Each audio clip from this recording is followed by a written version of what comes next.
हमके भुला के दूसरा से शादी रचैलो बोलम जी ई कहा कोइलो सोनम जी ई कहा कोइलो बोलम जी ई कहा कोइलो सोनम जी ई कहा कोइलो कैसे के कही तोहरा कहलो न हमारा से जात बा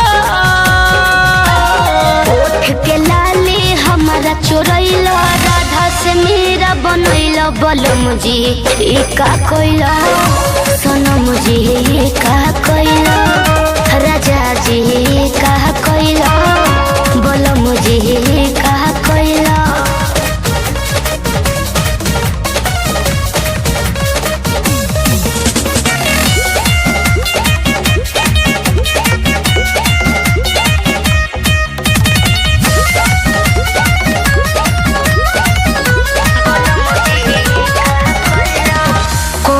मजबूरी रहे हमके बतावो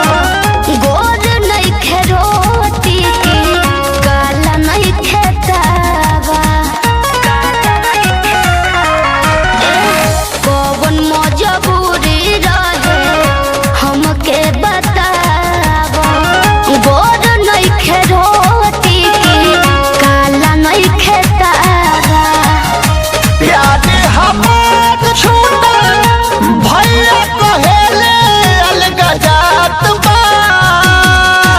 कुरान के आयत सारा पढ़े गइलो गीता हमें सिखैलो बोलम जी का कइलो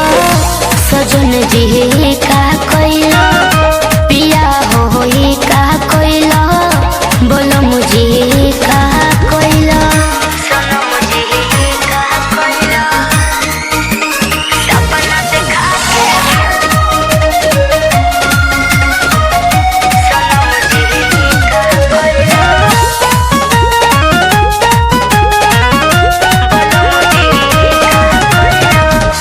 कैसे बताई हम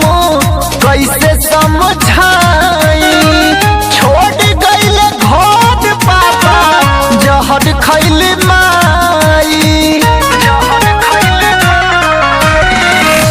कैसे बताई हम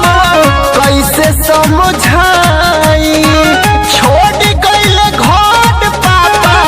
जहर खैले माई ब्रह्मानंद के लिखल किस्मत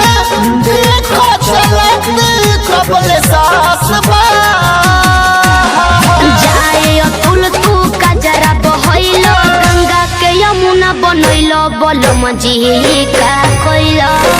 सजन जी का कोइलो पिया जी का कोइलो राजा जी का कोइलो अरे पूरा इंडिया हिली बाबू, खाली तू देखत जा। सपना देखा